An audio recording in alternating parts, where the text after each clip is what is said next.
Yo!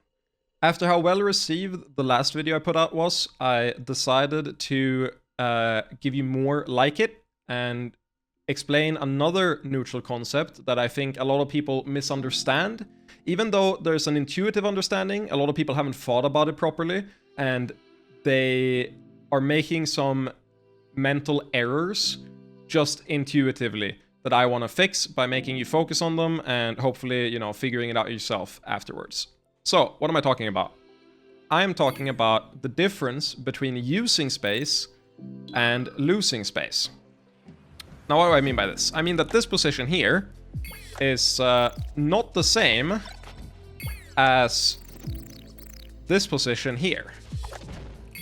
Now, that might sound obvious, but if you don't think about it too hard and you don't consider yourself, you might look at this position and you might say, Marth is over here. That's pretty bad for Marth. You might even say it here. Marth is over here. It's pretty bad for Marth, right? Whereas you can look at it here and say, oh, Marth is over here. Same position, pretty much. Equally bad. Not the case at all. Here I've set it up so that it starts on frame 35. And this is when falco moves. It's meant to simulate coming up from the corner or being cornered preemptively. And it changes the risk versus reward tremendously. So let's go through the basic bread and butter mix-up, right? The one everyone's seen. You do an approaching aerial, and then you shine or you spot dodge. What does Marth do? Marth delays and then calls out the spot dodge or calls out the shine. What does Falco do? Falco does downer downer. This is the... Don't think too hard about the characters. I picked these two because both these characters break the rule, but this situation looks almost identical for every character in the game. The point here is you do an aerial in, they whiff punish your panic option, or they lose the panic option. That's pretty much the 50-50. You could substitute this with Fox doing downer downer, or Marth doing nair into nair, whatever. You get the idea. That's the basic one. This one here in the corner, it looks similar, but Marth can no longer use his entire dash length, which means he's forced to move under you in order to beat you, or put out a walling hitbox. In most cases, he cannot move backwards, which means he has a much harder time with punishing you. Sure, if you're perfect, you can do it, but if you look back at this, look at how tasked this looks. I do like 4 different perfect dashes in order to get this. And Falco could just decide to do an overshoot and then kill you from it, right? So this situation is much worse. And if you're any other character who doesn't have a low dash, the option of dashing through is pretty much non-existent. So you have to work your way out of the corner much harder. People are afraid of using the space that they have because they're afraid of ending up here. But this only happens if the opponent takes that space. And in order to take that space, you have to recognize the situation. So, say that you react to Marth dashing back here on this frame. So you go 16 frames forward, and now you recognized it. You get a little bit of leniency because of hit lag for like a shine. But if you don't think about it, you are going to do the shine. If that is most people's basic default option. Which means it's very powerful for Marth to just default to waiting it out and beating both spot dodge and shine. Because he, if he defaults to it, doesn't have to change anything. If you default to this, you put the onus on the Falco to recognize it. Whereas they have to say, oh, I didn't hit Marth. I didn't hit Marth. I have to do something else. Let me do the down air. They took the space. In the same vein, if you start in the corner, it's very different. Right here, you don't really have to do anything. The space is already taken. This is what it ends up looking like if you started in the corner. When there's no mental lag, the Falco gets to make an unimpeded decision and just do a downer, which only loses to like perfect spacing here. But then, I guess most characters, you can just say fuck it and go in like that. So starting in the corner is much worse, which is something I don't think people consider enough. Now, the main part that makes this obvious is the fact that this situation here, the only thing that matters is the two characters' relative distance from each other. If they are at this distance, you can place them here and here, or even here and here, and it looks exactly the same. there's no difference. As long as the Marth has space to dash back fully, there's no difference in how this mix-up looks. The only thing that changes is the situation afterwards, whereas the risk versus reward of winning the mix-up and losing the mix-up becomes different. Right here, Marth might get a grab here, and then down throw you, and you die, or you might get the up throw if he grabs you here, and then he gets you on platform, whereas he might get a grab here, and then he gets like 3 up throws on its own, and then he gets the corner here. For Falco, at high percents, or when Marth is the high percents, you might hit a downer, shine, downer, shine, downer, and they die. Whereas if you hit them center stage, you do downer, shine, they go up here, then you have to like forward air them, and then you probably let them out, and then you have the edge guard, and it's rough. So even though it looks similar, it's not that similar. The only thing that changes is the risk versus reward of winning and losing the mix-up. The mix-up is exactly the same, regardless of where it starts. This is also intuitive, but being in the corner here is not necessarily bad. If Marth gets shined here, he can DI out and be safe. If he gets shined up here, it's rough. You get comboed harder at low percent status. So percent mean that sometimes it's beneficial to be hit here, as long as you don't end up in this position. So that's option number 1.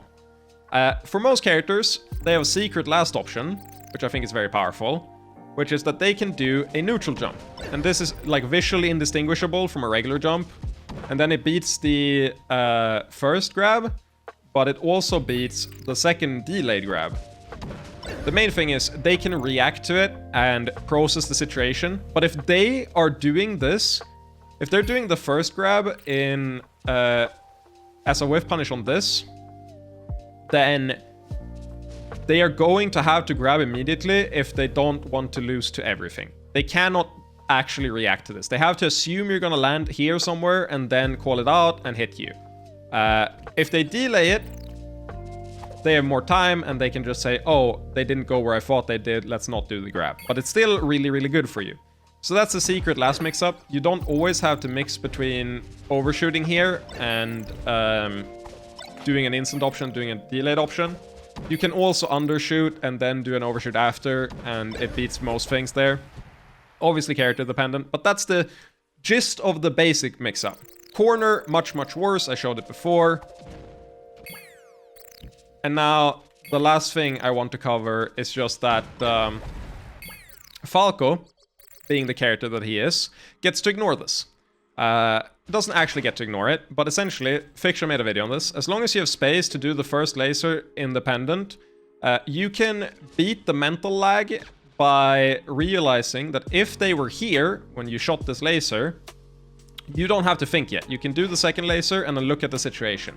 So now you can react and you get all of this free hits done.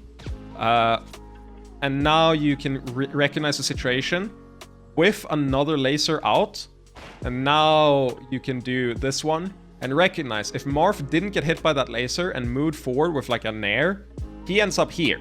This laser is pretty goddamn safe against it. It's very, very, very tough for Marth to hit you there. And then you can play the mix-up in the corner. So he gets to delay. He gets to delay the mental lag process by just autoing 2 lasers and then playing the mix-up after. And the interesting part here is, I said, you don't lose space unless the opponent takes space. Lasers always take space. If you do nothing and he lasers in place, moving backwards means you ought to lose here. So, as Marth, if you get lasered here and you recognize he's in place, never move backwards again. Always keep the correct distance, because otherwise you're just losing options. You don't gain anything by moving backwards here. You only lose, because you no longer have access to your dash and the wall is here. Whereas if you stay here, then, or like right outside laser forward shine range, it's fine. You didn't lose anything, but like Marth should be here at worst. Marth should never be here. It's the same for every character. As long as you recognize it, then you shouldn't keep moving backwards. But even if you recognize it, you still recognize it here. And then you've already gone from this position here to this position here. So Falco gets to ignore this. It's really annoying. He plays a completely different mix-up where he beats like multiple things at once. And technically you haven't super lost yet, but I showed earlier how being in the corner is garbage. So you can imagine how this is really obnoxious to deal with, where you only have the option of dashing under pretty much. And that's it. I want you to keep in mind that these situations aren't the same. If you start at center, the only thing that changes is the risk versus reward of winning the mix-up. The mix-up itself doesn't change. As long as you have access to dashback, the amount of space you have doesn't matter. The only thing that matters is, do you have access to that movement backwards? As long as you do, there's no difference. Whereas if you start in the corner and you don't have access to your dash backwards, good shit, you're screwed. That sucks. And most people don't separate that. They see a position on the stage and they assume that it's the same no matter what. But if both characters have committed to something, then you have to let your brain catch up, and you haven't actually lost anything yet. They have to actually take it first. Falco's laser, ignore it, but for 99% of situations, it's true. And that's it. That's all I wanted to talk about today, and I hope it can, let you think a little bit more about the situation and where you are giving up space and where you're using it, what the difference is, etc. Now, I've spent a long time setting up the save state, so I will post the unedited or very, very slightly edited version of the stream where I set up the save state and explain all the intricacies for a while, or maybe I'll also post the previous attempt at this take, which took like twice as long. But that's all I have today. I hope you enjoyed it, and I see you later. Goodbye.